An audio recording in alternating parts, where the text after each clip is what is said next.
America கிரீன்லாந்த ஏன் வாங்கணும்னு துடிக்கிறாங்க? அப்படி அங்க என்னதான் இருக்கு?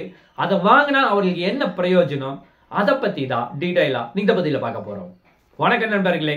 ஃபர்ஸ்ட், கிரீன்லாந்து அப்படிங்கிற ஒரு கண்ட்ரி வந்து டென்மார்க் கண்ட்ரி கூட தான் வருது. ஆனா டென்மார்க் கீழே இருந்தாலும் கிரீன்லாந்து வந்து ஒரு தன்னாட்சியான நாடு. அங்க கிட்டத்தட்ட 57,000 பேருக்கு மேல மக்கள் வசிக்கிறாங்க. அதே மாதிரி இங்க 80% வந்து ஃபுல்லா பனிக்கட்டியா இருக்கு.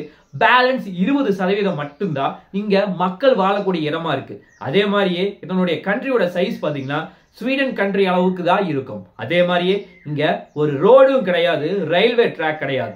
மக்கள் நீங்க ஒரு இடத்துல இருந்து இன்னொரு இடத்துக்கு போகணும்னா ஒன்னா போட்ல போகலாம், இல்லைன்னா ஏரோப்ளேன்ல போகலாம்.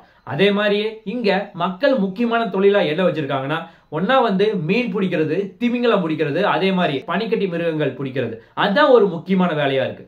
அதே மாதிரியே இதுவரைக்கும் கிரீன்லாந்து வந்து ஃபுல்லா வந்து டென்மார்க் கண்ட்ரோல் இருந்தாலும் இப்போ புதிய அதிபராக பதவியேற்றிருக்க டொனால்ட் ட்ரம்ப் அவர்கள் நான் வந்து எப்படியாவது கிரீன்லாந்த வாங்கியாகணும் அப்படின்னு சொல்லி முக்கியமா கேட்கிறார். அவர் என்ன ரீசனுக்காக கேட்கிறாருன்னா எங்களுடைய பாதுகாப்புக்கு வந்து இந்த கிரீன்லாந்து வந்து ரொம்ப உதவியா இருக்கு அப்படின்னு சொல்லி சொல்றாரு. பேசிக்கா நம்ம தெரிஞ்சுக்கணும்னா மேப்ல கிரீன்லாந்து அப்படின்னு சொல்லப்படக்கூடிய அந்த நாட்டை சுத்தி எந்த நாடு வருதுன்னா அமெரிக்கா, ரஷ்யா, ஐரோப்பா, டென்மார்க், இந்த மாதிரி பல்வேறு கண்ட்ரிகள் வருது. அதனால இந்த கிரீன்லாந்து தான் ஒரு முக்கியமான ஒரு மைய புள்ளியா செயல்படுது. அதுவும் பனிக்கட்டி இருக்கிற காரணத்தினால மற்ற எந்த நாடும் எளிதா வந்து கிரீன்லாந்துக்குள்ள வர முடியாது. அதே மாதிரியே கிரீன்லாந்து ரொம்ப பாதுகாப்பான நாடா பார்க்கப்படுகிறது. அதே மாதிரியே கிரீன்லாந்துல அப்படி என்னதான் இருக்கு அப்படின்னு கேட்டா ஐஸ் கட்டியை தாண்டி இங்க நிறைய எண்ணெய் வளங்கள் இருக்கு, கரிம வளம், கனிம வளம், இந்த மாதிரி பலது வந்து கொட்டி கிடக்குது. அதனாலதான் இதை வந்து நம்ம வாங்கி ஆகணும் அப்படின்னு சொல்லி டொனால்ட் ட்ரம்ப் அவர்கள் முயற்சி செஞ்சுட்டு இருக்காரு. அதே மாதிரியே கிரீன்லாந்தை கைப்பற்றிட்டா நம்ம பாதுகாப்பு ரீதியாகவும் ஒர்க் அவுட் பண்ணிக்கலாம். இங்கிருந்து நிறைய பொருட்களை எடுத்து நம்ம வந்து நிறைய ட்ரேடும் பண்ணலாம் அப்படின்னு சொல்லி டொனால்ட் ட்ரம்ப் அவர்கள் ஒரு மாஸ்டர் பிளான போறாரு. ஆனா இதற்கு வந்து டென்மார்க்குடைய அதிபர் வந்து இதற்கு நாங்கள் வந்து கிரீன்லாந்தை கொடுக்கறதுக்கு ஒத்துக்க மாட்டோம் அப்படின்னு சொல்லி ஒரு முக்கியமான ஸ்டேட்மெண்டா வைக்கிறாரு.